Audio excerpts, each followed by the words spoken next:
Nerd³ Flying Podcast Episode 2. This week featuring news, game reviews, question and answers, and many, many more things. Not featuring albatrosses, trampoline gymnastics, spam, any of the Jonas Brothers, or Darth Vader. Here are your hosts, the wibbly Daniel Hardcastle and the wobbly Wat Fada. Hey guys, welcome to Nerd³ Podcast Episode 2. If you're excited, make some noise! I'll assume you made noise. I'm Dan. I'm Watchfanner. And yeah, we're here to talk to you today about stuff that we said in the introduction and not stuff that we said was not going to be in it. Yeah. I think that's pretty fair, don't you? I think it's fair, yeah. Cool. I mean, I do have a burning urge to talk about Albatross, but I have to wait till next week. I have to wait till next week for the albatross. Yeah, unless I forget. Just a quick point. If you don't know who Monty Python is, shame on you. Yes. Go wiki them and YouTube them and find out stuff, and your life will be better. But there may be some Monty Python references around here. We don't know. Yes. Some unexpected ones. Unexpected ones, like the Spanish Inquisition. Yeah. You beat me to it. Well done. Yes, overplaying. We're also playing a game of who can get the most Monty Python references in. Yes, it's true. And we'll now be racing for them. Spam them in. Spam them in. Oh, podcast will go boom if you shoved 5,000 volts through it. Okay, we're going to stop the Monty Python references now. If you're staying around and yes. you haven't left us, hi, yeah. The thing we do every sort of week, we're back to do again. I spent most of this week playing Assassin's Creed, so we should talk about that.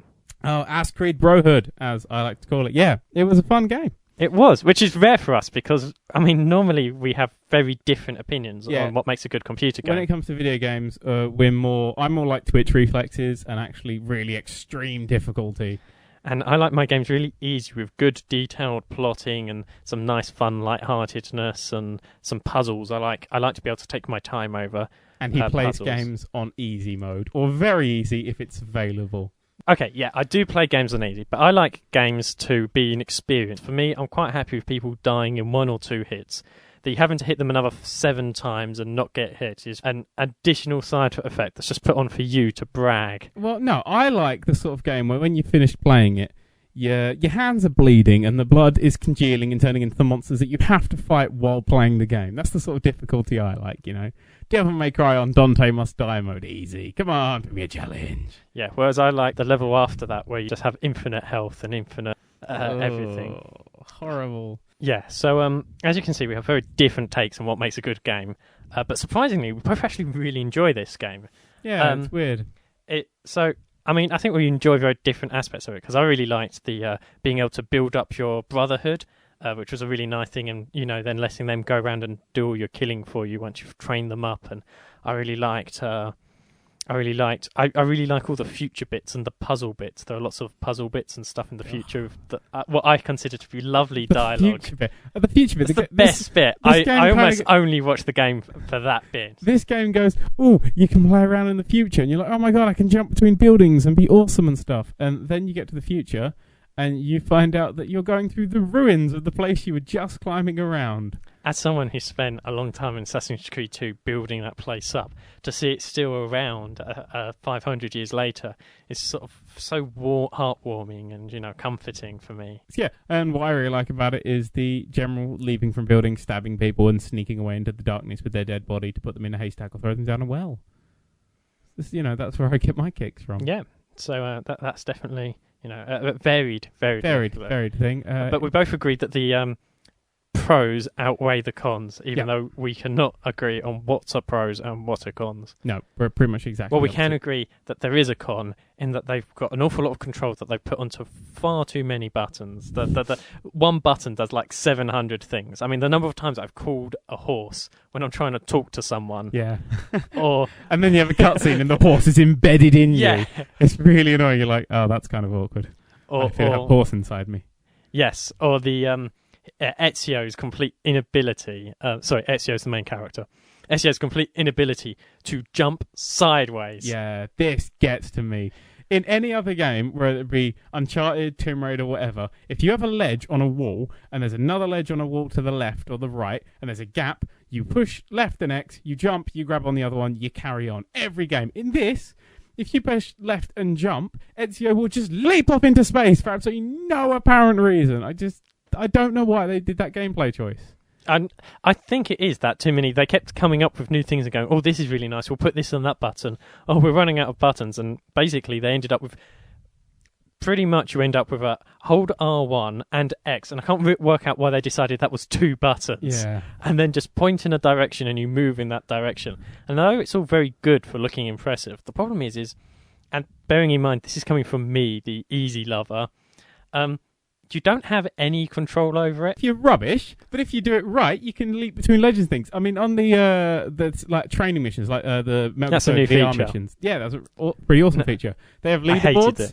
I'm currently world number 1 on the longest trial of the fastest time. So it is really delicate control if you know what you're doing. I say currently, by Friday I won't be, but I am now. So yeah. So yeah. So that's Assassin's Creed. That's Assassin's Creed. It's alright. It's pretty good actually. It's pretty enjoyable. It's more enjoyable than the game I'm going to be giving a full review on yesterday, which is in the future for me, but the past for you. So yeah, that's not confusing. Gran Turismo 5. You already know my thoughts on that, because I've written them down. I haven't actually written them down yet. Oh, I love time travel.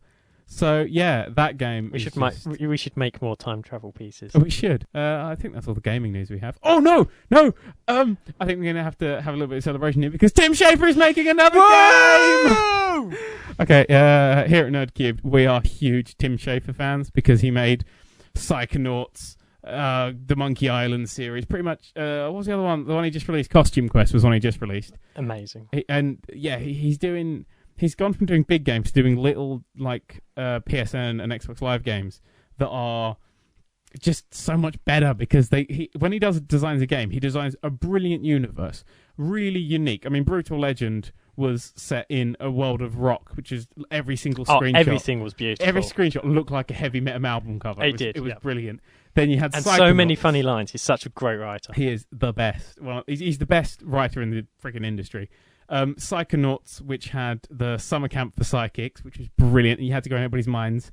The Milkman, if you've never played Psychonauts, pick it up on Steam or anywhere you can find it. It is the best game universe you'll ever play. But the problem with Tim Schafer is he cannot design a game for these universes. Yes, Psychonauts pretty glitchy. Psychonauts is his best actual platform. It's just a bit of a dodgy platform. A Brutal Legend just didn't have gameplay. Couldn't make up its mind whether or not it was supposed to be an RTS or an action game. Yeah, it was a bit of a thing. In case you didn't know, there is no middle of that Venn diagram. Yeah, but Costume Quest came along, and it was short, and it was brilliant because it was exactly what you wanted. It was nice script, nice concept, didn't go on too long, and you never felt you were being repetitive, and it was based on a very simple, very brilliant premise.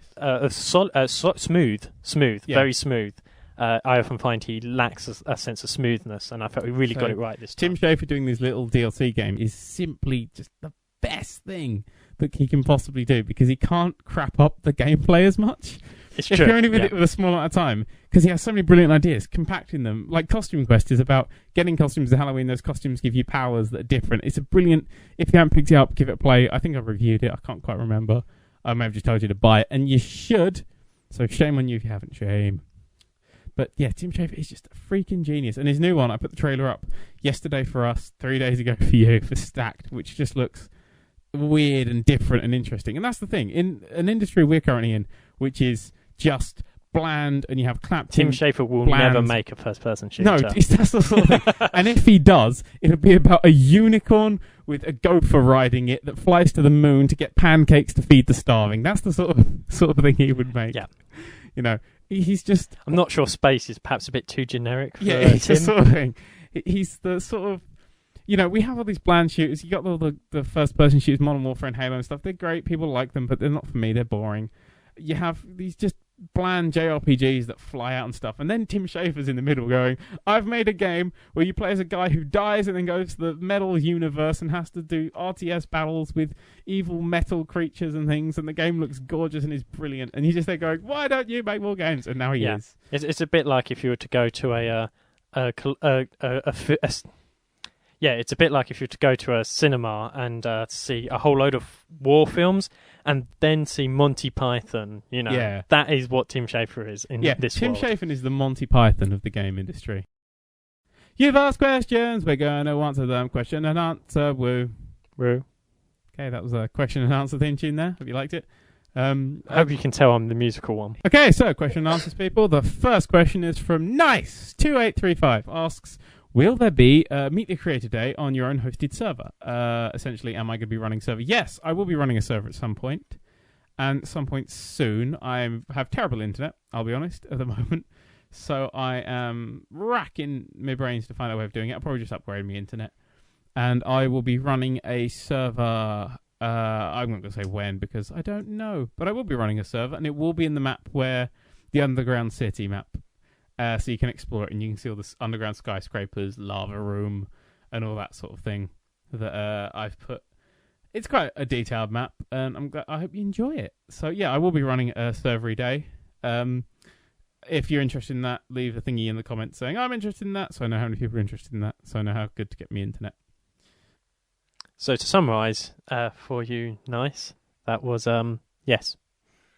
Stephen1341 asks, which do you prefer, SMP or SP?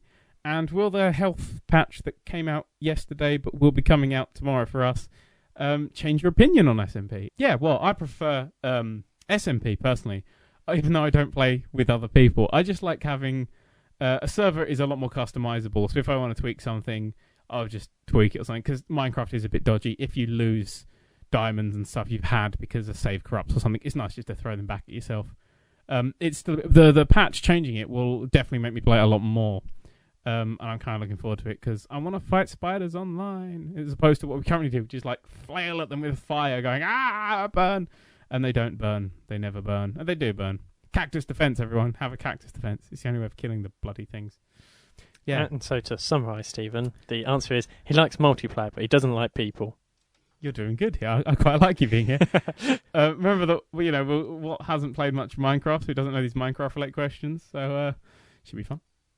Oh, that's fine, because there's a question about a movie I haven't seen coming up too. Maxis 010, I'm calling you that, has a question, and it's, will our main character ever understand Cube, and will he try and remember what happened before issue 1? Well, he won't try and remember. Well, he will try. He'll sort of... Sorry. Well, I'm not telling you. It's spoilers. But what happened before episode 1, I do know. I know exactly where I'm going with the plot on this story now. So I do know what's going to happen. You don't. Keep reading. You'll find out. Will he learn Cube? Give him time. It's a very difficult language. It all looks pretty samey. When written down, so it is kind of hard to learn. And to be perfectly honest, I think you just want to ask that question because you suggested the word cube, didn't you? Yes, you're laughing now. In summary, Maxis, stop asking questions. We'll write it when we write it. Oh, yeah. So he also, actually, Maxis also asks, when are mine and what's birthdays? Because he's obviously trying to commit fraud.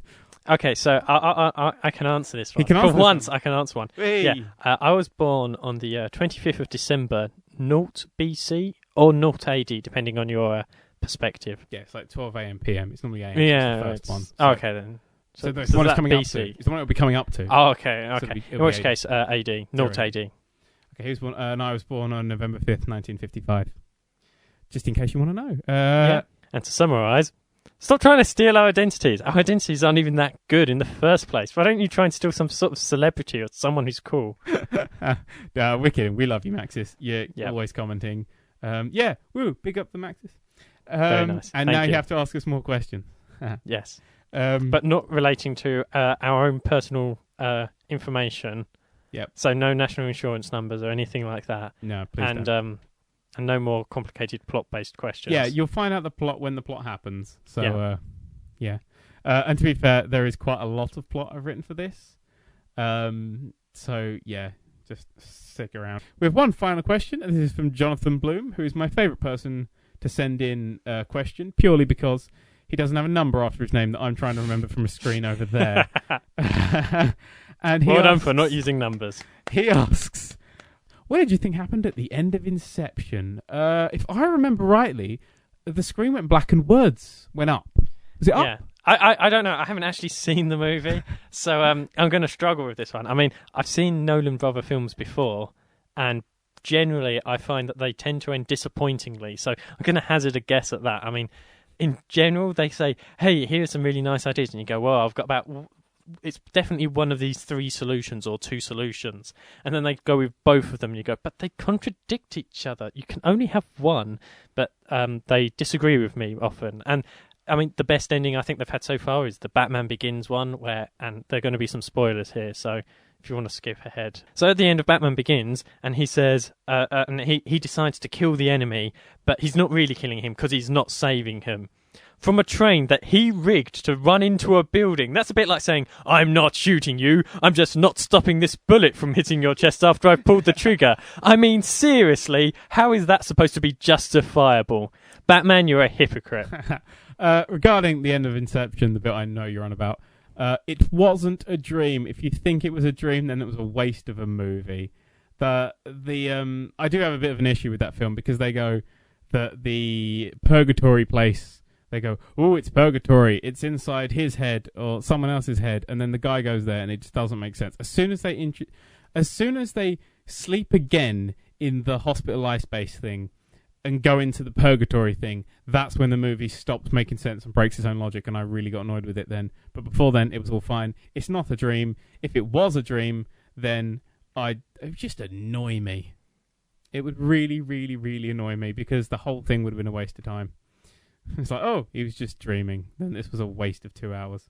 But hell, I will rewatch that film when I get the Blu-ray, and I'll give you a better answer because I haven't seen it since. And I'll give you an actual answer. Give us an actual Though answer. It does sound like disappointing was the correct answer. Yeah, it was a good film. Well, I didn't say the film was disappointing. I was just saying the ending. Yeah, the ending was a bit of one of those. So that was question and answers. Thanks for asking. If you have anything else to ask, throw them in. It's actually really enjoyable just randomly asking questions, answering. Yes, ask weirder things. Yeah, get surreal, people. Give us some ethical dilemmas. That would be fun. Yes, moral and ethical dilemmas, or like what's your favourite pog, whatever floats your boat. Just send it in. I think now it's time for What's Adventures of Minecraft. What's Adventures of Minecraft. What's Adventures of Minecraft. I'm in Minecraft. Yeah. So, what have you been doing in Minecraft this week? Okay, so what I did was I built a house to make sure that the monsters didn't come and kill me. Yep. And then I played Assassin's Creed for the rest of the weekend. Oh. So you haven't played any more of it? I built a house. So that's What's Adventures of Minecraft. What's Adventures of Minecraft. What's Adventures of Minecraft. I'm in Minecraft. Yeah, that was that. Right, now for something completely different. Site news. So yeah, there's not much. I gave it all away last week. Yeah, essentially, the other comic is coming. There's been a few more. If you've noticed, there's been quite a large increase in the amount of blog posts and reviews and whatnot. Yeah, so this Friday, the comic above me, or unless you read this later, not above me, is another Choose Your Own Adventure comic. I hope you enjoy it. It's so good to see him finally out of hell. I was getting sick of orange. The colour, not the fruit. Is he out of hell now? He is. He isn't at the point where we're recording this, and so the most up to date. Yeah. Well, he's out of hell now. See, I plan ahead. You gave me no spoiler warning. Okay. Yeah, I'm going to try a little bit different now. With the Choose Your Own Adventure, there is a good option and there is a bad option. You can't kill the character. We'll never kill him because he's the main character. Other characters can die, and that'll be your fault. But there will be a good option and there will be a bad option. Well, I feel informed and very nicely up to date. I'd like to thank all of you for listening. We love you all. We do. And if you tell your friends, we'll love them too. Yeah. High fives and hugs all round. Ah, yes. So, it's goodbye from me. It's goodbye from me. And this podcast wasn't a dream. Or was it?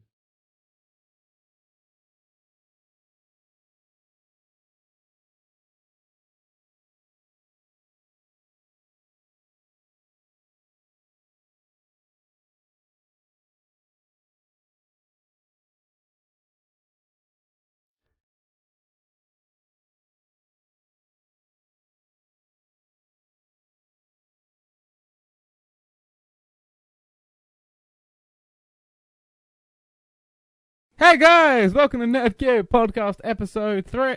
2. 2. Still episode 2.